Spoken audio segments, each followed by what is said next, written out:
أعوذ بالله من الشيطان الرجيم. بسم الله الرحمن الرحيم.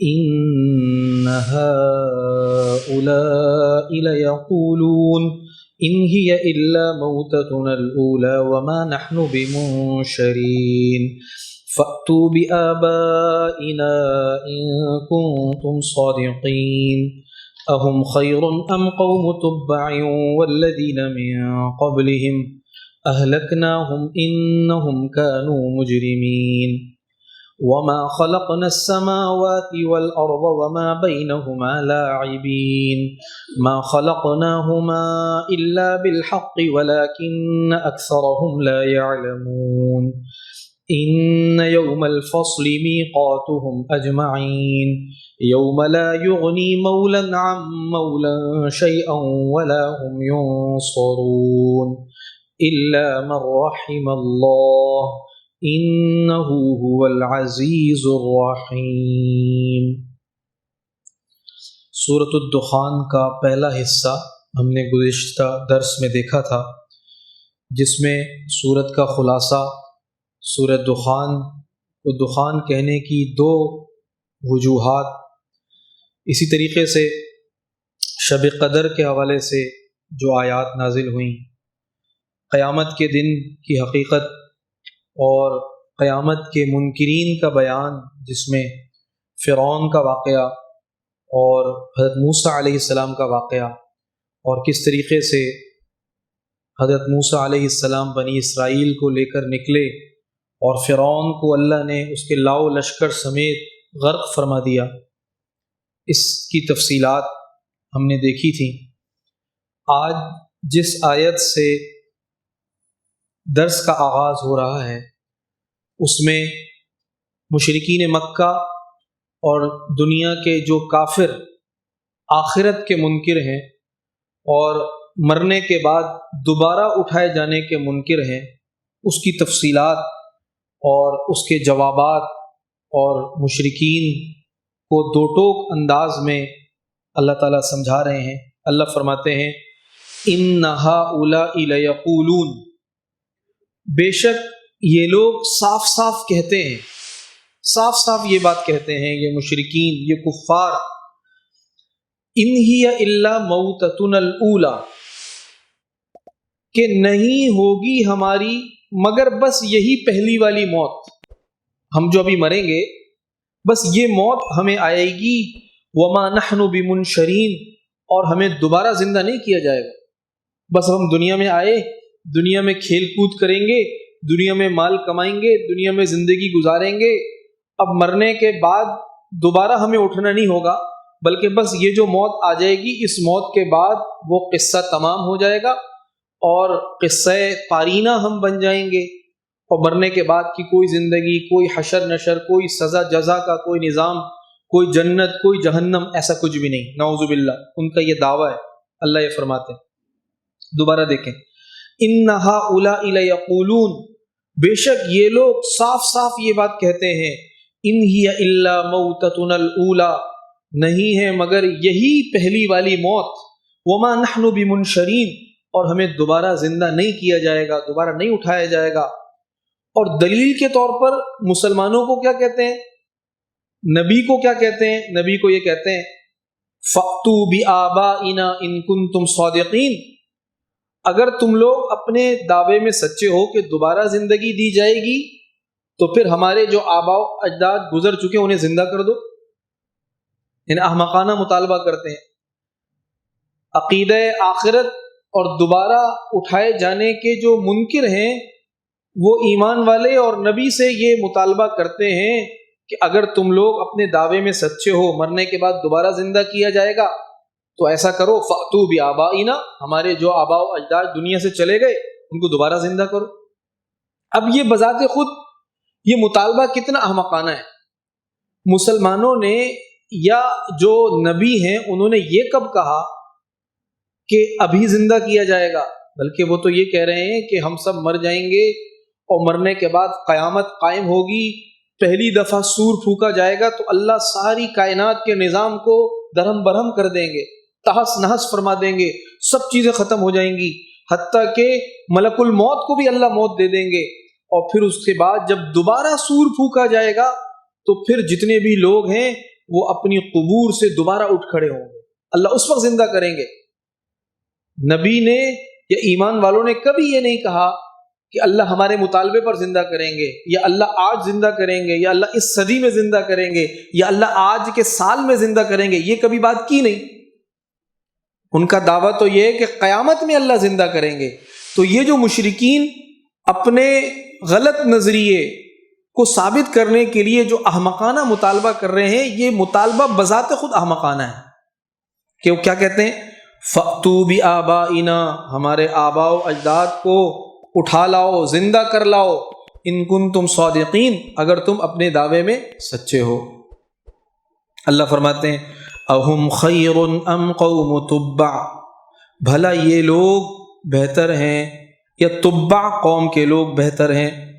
تبع یہ یمن میں رہنے والی قومیں تھیں، قوم عاد و ثمود، اور یہ ان مشرکین سے زیادہ ہنرمند تھے، باصلاحیت تھے، طاقت والے تھے، صنعت و حرفت جاننے والے تھے، تجارت والے تھے۔ لیکن جب انہوں نے نبی کی بات کو نہ مانا تو اللہ نے ان کو بھی ہلاک کر دیا۔ تو اللہ کے لیے جس طرح ان کا ہلاک کرنا آسان ہے، اللہ کے لیے ان کو ہلاک کرنا بھی آسان ہے۔ یہ قوم تبع سے بہتر لوگ نہیں ہیں۔ اہم خیر، بھلا یہ لوگ بہتر ہیں، ام قوم تبع، یا تبع قوم کے جو یمن کے رہنے والے ہیں، والذین من قبلہم، اور وہ لوگ جو ان سے پہلے گزرے ہیں، بڑی زبردست طاقت والے تھے، حکومت والے تھے، شان و شوکت والے تھے، ان سے بھی بہتر تھے۔ اللہ فرماتے ہیں اہلکناہم، ہم نے ان سب کو ہلاک کر دیا۔ کیوں؟ انہم کانوا مجرمین، کیونکہ وہ یقینی طور پر مجرم تھے۔ تو جو بھی مجرم ہوگا اللہ اس کو ہلاک کر دیں گے، جو آخرت کا انکار کرے گا اللہ اس کو ہلاک کر دیں گے، چاہے وہ قوم تبع کے لوگ ہوں، چاہے قوم عاد کے ہوں، ثمود کے ہوں، یا کسی اور عمدہ اور صنعت و حرفت جاننے والی قوم کے ہوں۔ آگے اللہ فرماتے ہیں وَمَا خَلَقْنَا السَّمَاوَاتِ وَالْأَرْضَ وَمَا بَيْنَهُمَا لَاعِبِينَ، ہم نے آسمانوں اور زمینوں کو نہیں پیدا کیا، وما بینہما، اور ان کے درمیان کی چیزوں کو، لاعبین، بے فائدہ کھیل کود کے لیے۔ ہم نے آسمان، زمین اور ان کے درمیان کی جتنی بھی چیزیں ہیں وہ ہم نے کھیل کود کے لیے پیدا نہیں کی کہ تم دنیا میں آؤ گے، کھیل کودو گے اور مر کر چلے جاؤ گے اور دوبارہ زندہ نہیں کیے جاؤ گے، بلکہ یہ جو ہم نے آسمان اور زمین کے درمیان جو چیزیں رکھی ہیں یہ امتحان کے لیے رکھی ہیں۔ یہ دنیا کی زندگی کھیل کود کے لیے نہیں ہے، بلکہ اس میں تم جو کچھ بھی کرو گے اس کا مزہ، اس کا بدلہ تم نے چکھنا ہے۔ اگر نعوذ باللہ ہم مشرکین کی یہ بات مان لیں کہ جی بس یہی موت آئے گی، اس کے بعد دوبارہ موت نے نہیں آنا، دوبارہ زندہ نہیں ہونا، بس یہ موت آ گئی اس کے بعد زندہ نہیں ہوں گے ہم، بس ختم ہو جائے گا، تو پھر اس کا لازمی نتیجہ یہ نکلے گا کہ دنیا کی زندگی کھیل کود ہے۔ بھئی کوئی کسی کو آ کے مار کے چلا جائے، کوئی کسی کو قتل کر کے چلا جائے، کوئی کسی کا مال ہڑپ کر جائے، کوئی کسی کی ساکھ کو نقصان پہنچا دے، کوئی کسی کے مال کو نقصان پہنچا دے، اور بس دنیا میں قصہ ختم ہو جائے گا۔ یہ بات بذات خود احمقانہ ہے۔ پھر تو یہ ہوا کہ دنیا کی یہ ساری زندگی، یہ ساری دوڑ دھوپ، یہ سارا نظام یہ کھیل کود ہوا۔ اور اللہ فرماتے ہیں کہ ہم نے کھیل کود کے لیے پیدا نہیں کیا، بلکہ تمہارے جسم سے نکلنے والا ہر عمل، ہر ایکشن، ہر گفتگو، ہر رویہ، اس پر یا تو تمہیں اجر ملے گا یا تمہاری پکڑ ہوگی۔ تو یہ کھیل کا میدان نہیں ہے، یہ حقیقی زندگی ہے۔ اس زندگی پر ایک بڑی زندگی کے بننے یا بگڑنے کا دار و مدار ہے۔ دوبارہ دیکھیے وَمَا خَلَقْنَا السَّمَاوَاتِ وَالْأَرْضَ وَمَا بَيْنَهُمَا لَاعِبِينَ، اور ہم نے آسمانوں اور زمین اور اس کے درمیان کی چیزوں کو کھیل کود کے لیے پیدا نہیں کیا، بے فائدہ کھیل کود کے لیے پیدا نہیں کیا۔ مَا خَلَقْنَاهُمَا إِلَّا بِالْحَقِّ، ہم نے ان دونوں کو حق مقصد کے لیے، برحق مقصد کے لیے پیدا کیا۔ وَلَكِنَّ أَكْثَرَهُمْ لَا يَعْلَمُونَ، لیکن ان میں سے اکثر لوگ وہ سمجھتے نہیں ہیں، وہ جانتے نہیں ہیں، ان کی عقل کام نہیں کرتی، یا وہ عقل سے کام ہی نہیں لیتے کہ اللہ نے ایسی بے فائدہ پیدا کر دیا، جو چاہو کرو، اللہ کی بات مانو نہ مانو۔ گویا قیامت کا دن یا گویا دنیا کی زندگی ایسی ہے کہ اس میں سب برابر ہو گئے، ماننے والے بھی اور نافرمان بھی، اچھے اخلاق والے بھی اور برے اخلاق والے بھی، لوگوں کو ایذا پہنچانے والے بھی اور لوگوں کی خدمت کرنے والے بھی، سب برابر ہو گئے۔ گویا کہ اگر ہم یہ بات مان لیں کہ آخرت کی کوئی زندگی نہیں، تو ایسا ہرگز نہیں ہے۔ اللہ فرماتے ہیں ان یوم الفصل میقاتہم اجمعین، بے شک فیصلے کا دن میقاتہم اجمعین ان سب کے لیے مقرر ہے، اس کی میعاد مقرر ہے ان سب کے لیے، فیصلے کے دن کی، ایک فیصلے کا دن آنا ہے، دنیا میں مرنے کے بعد دوبارہ اٹھایا جانا ہے، دوبارہ زندہ کیا جانا ہے۔ تو آج بھی ایک طبقہ موجود ہے دنیا میں، آج بھی ایک طبقہ موجود جو یہی سمجھتا ہے، اور وہ یہ کہتا ہے، سورہ جاسیہ میں اللہ نے اس کا ذکر فرمایا، ان ہی الا حیاتنا الدنیا نموت ونحیا وما یہلکنا الا الدہر، کہ بس یہی دنیا کی زندگی ہے، ہم اس میں جیتے ہیں اور مرتے ہیں، اور زمانے کے جو حوادث ہیں وہ ہمیں ہلاک کرتے ہیں۔ ہلاک کرنے والی ذات اللہ کی ذات نعوذ باللہ نہیں ہے، بلکہ جو زمانے کے حوادث، انقلابات، آفات، بلا، بیماری، تکلیف، زلزلہ، تو اس سے ہم مر جاتے ہیں، قومیں ختم ہو جاتی ہیں، قوموں کو ختم کرنے والا کوئی نعوذ باللہ کوئی ہستی، کوئی ذات موجود نہیں ہے۔ بس زمانے خود بخود زمانے کے تغیر سے ہم پیدا ہو گئے۔ انسان پہلے بندر تھا، بندر کی اس کی دم تھی، اور پھر وقت کے ساتھ ساتھ وہ دم گھستی رہی، دم چھوٹی ہوتی رہی، اور پھر جو ہے وہ انسان بندر سے وہ اس شکل میں آ گیا۔ اس کو کہتے ہیں ڈارون تھیوری۔ ڈارون تھیوری کیا ہے کہ انسان پہلے کیا تھا؟ اللہ کسی ذات نے انسان کو پیدا نہیں کیا، یہ زمانے کے تغیرات، یہ کیمیکل ری ایکشن، یہ حالات، اس سے بندر تھا، بندر سے بدل کے انسان ہو گیا۔ اسی طرح یہ انسان جو ہے اس کو موت دینے والی کوئی ذات نہیں ہے، بس دنیا میں رہتا ہے، اچانک اس کا دل کام کرنا چھوڑ دیتا، موت آ جاتی ہے۔ کوئی ذات نعوذ باللہ موت دینے والی نہیں ہے۔ یہ آج بھی اس طرح کے بڑی تعداد میں دنیا میں اس طرح کے احمق اور اس طرح کے دہری قسم کے لوگ وہ موجود ہیں، جو اتنی واضح نشانیوں کے ساتھ دیکھتے ہوئے بھی وہ اس کو تسلیم نہیں کرتے۔ جس کو اللہ نے تھوڑی سی بھی عقل دی ہے نا، ان مشرکوں، ان کافروں میں، وہ بھی یہ بات سمجھتا ہے کہ بھائی ایک ہی گھر میں دو بھائی پیدا ہوئے، ایک ہی ماں باپ کی اولاد ہے، ایک ہی طرح کا کھایا پیا، ایک ہی طرح کی خوراک، ایک ہی طرح کا ماحول، اور ایک بچہ 5 سال کی عمر میں انتقال کر جاتا ہے اور ایک بچہ 50 سال تک زندہ رہتا ہے۔ تو جو 5 سال کی عمر میں جو دنیا سے چلا گیا، اس پہ کون سے حوادث زمانہ آ گئے تھے؟ تو کوئی ذات تو ہے جو یہ طے کرتی ہے کہ کس کو کتنا رزق ملے گا۔ ایک آدمی بہت محنت کرتا ہے، اس کو تھوڑا رزق ملتا ہے، اور ایک آدمی اس پر اللہ رزق کے دہانے کھول دیتے۔ تو یہ خود بخود دنیا میں کچھ بھی نہیں ہوتا، خود بخود کچھ بھی نہیں ہوتا۔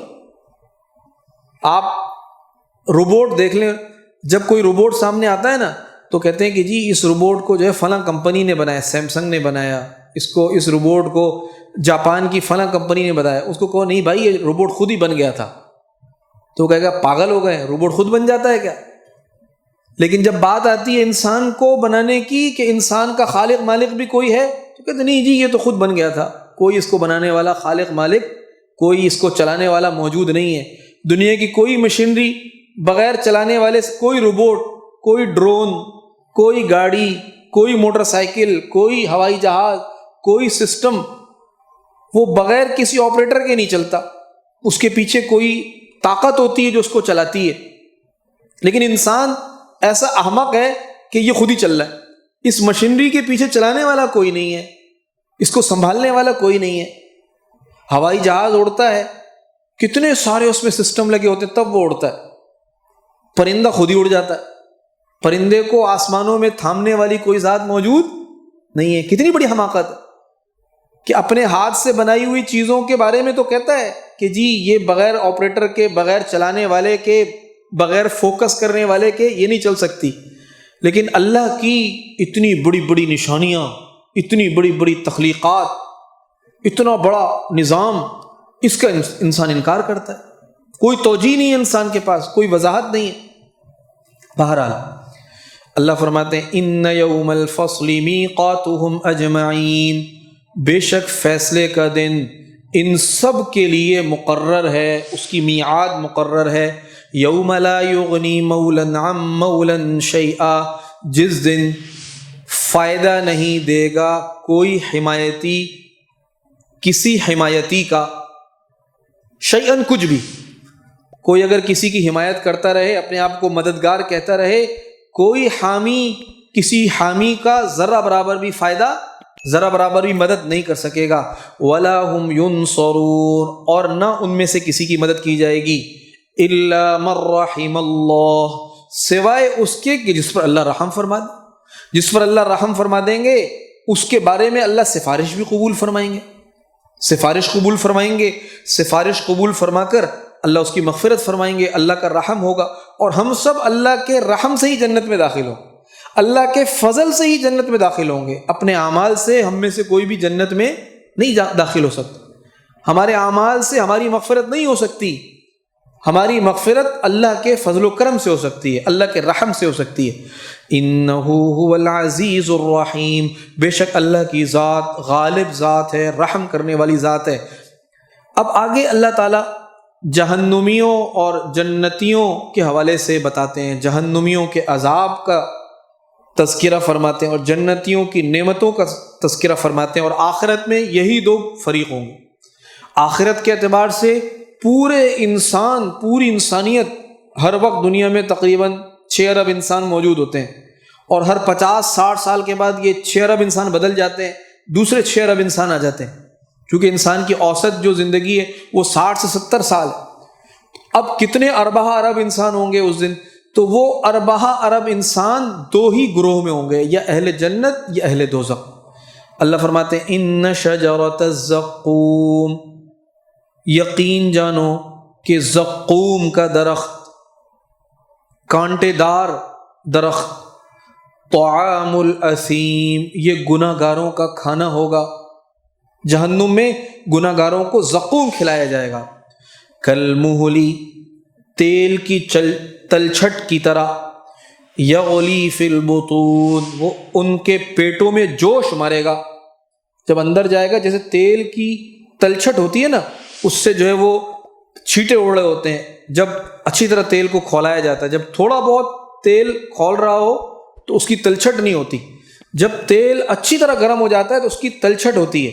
اللہ فرما رہے ہیں تیل کی تلچھٹ کی طرح، یغلی فی البطون، وہ ان کے پیٹوں میں جوش مارے گا، کغلی الحمیم، جیسے کھولتا ہوا پانی، یعنی کلمہلی الگ ہے، کلمہلی تیل کی تلچھٹ کی طرح، یغلی فی البطون کغلی الحمیم، کہ پیٹوں میں اس طرح جوش مارے گا جیسے کھولتا ہوا پانی جوش مارتا ہے۔ اللہ حفاظ فرمائے ہم سب کی۔ اور پھر فرشتوں سے کیا کہا جائے گا؟ اچھا، بعض روایات میں آتا ہے کہ جب وہ پیٹ کے اندر جائے گا تو ایسا گرم ہوگا کہ وہ پخانے کے راستے سے ساری آنتوں کو، سارے سسٹم کو باہر کر دے گا۔ اللہ حفاظ فرمائے۔ خذوہ، فرشتوں سے کہا جائے گا پکڑو اسے، پکڑو اسے، فاعتلوہ، اور گھسیٹ کر لے جاؤ اسے، الی سواء الجحیم، جہنم کے بیچوں بیچ تک گھسیٹ کر لے جاؤ۔ ثم صبوا فوق رأسه من عذاب الحمیم، پھر انڈیل دو اس کے سر پر، من عذاب الحمیم، کھولتے ہوئے پانی کے عذاب کو، جہنم کے بیچوں بیچ لے جا کر کھولتے ہوئے پانی کو اس کے سر پر انڈیل دو۔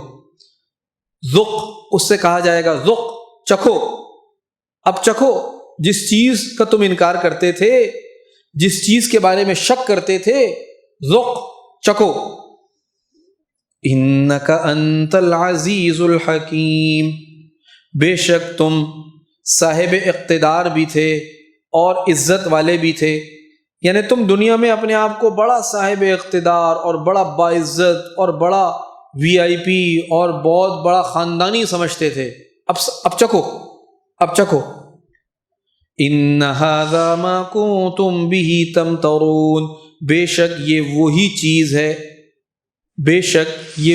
چیز ہے ما کنتم به تمترون، جس کے بارے میں تم شک کیا کرتے تھے، جس کا تم انکار کیا کرتے تھے کہ قیامت کا دن کچھ بھی نہیں، ہم مرنے کے بعد دوبارہ زندہ نہیں ہوں گے، بس یہی ایک موت ہے، یہ آ گئی تو قصہ ختم، اس موت کے بعد دوبارہ زندہ ہونا نہیں ہے، تم اسی کا انکار کرتے تھے، اسی کے بارے میں تم شک کیا کرتے تھے۔ تو کتنی سخت ڈانٹ ہے اللہ کی طرف سے، اس کا اسلوب کتنا سخت ہے، اس میں کتنی خطرناک، جو اللہ نے اس قیامت کی یہاں منظر کشی کی ہے، اگر آدمی تنہائی میں بیٹھ کر اس کو سوچے تو جسم کے رونگٹے کھڑے ہو جائیں، آنکھوں سے آنسو جاری ہو جائیں۔ اللہ ہم سب کو اس سے بچائے، اللہ سب کی جہنم سے حفاظت فرمائے۔ آگے اللہ فرماتے ہیں ان المتقین فی مقام امین، یہ تو ہو گیا پہلے فریق کا، ایک فریق کا، جہنمیوں کا۔ اب جو جنت والے دوسری طرف، ان کا کیا معاملہ ہوگا؟ اللہ فرماتے ہیں ان المتقین، بے شک پرہیزگار لوگ، فی مقام امین، امن و امان والی جگہ میں ہوں گے، عزت و شرف والی جگہ میں ہوں گے، فی جنات وعیون، جنتوں میں، باغات میں ہوں گے، وعیون، اور چشموں میں ہوں گے، یلبسون من سندس، اور وہ پہنے ہوئے ہوں گے، من سندس، سندس و استبرق، اور استبرق، سندس اور استبرق یہ دونوں ریشم کے نام ہیں، سندس ذرا باریک ریشم اور استبرق ذرا دبیز اور موٹی ریشم۔ دنیا میں اللہ نے مردوں پر ریشم کا پہننا حرام کیا ہے، لیکن جنت میں اہل جنت کا لباس ریشم کا ہوگا۔ کسی کو پتلا ریشم پسند ہوگا تو پتلا ریشم کا لباس پہنے گا، سندس، کسی کو موٹا ریشم پسند ہوگا تو وہ استبرق، موٹے ریشم کا لباس پہنے گا۔ اللہ ہمیں نصیب فرما دے جنت کا لباس۔ یلبسون من سندس، وہ پہنے ہوں گے ریشم کا لباس، سندس پتلے ریشم کا لباس، و استبرق، اور استبرق دبیز ریشم کا لباس، متقابلین، اور آمنے سامنے بیٹھے ہوئے ہوں گے، ایک دوسرے کے آمنے سامنے بیٹھ کر، اور عمدہ لباس ریشم کا پہن کر بیٹھے ہوئے ہوں گے۔ اللہ فرماتے ہیں کذالک، ان کے ساتھ یہی معاملہ ہوگا، وزوجناہم بحور عین، اور ہم ان کی شادی کروا دیں گے بڑی بڑی آنکھوں والی حور سے، یعنی بڑی بڑی آنکھوں کی جو مشابہت ہے یہ حسن میں مشابہت، کہ وہ حسین و جمیل حوریں ہوں گی جن سے ہم ان کی جوڑی بنا دیں گے یا ہم ان کا نکاح کروا دیں گے۔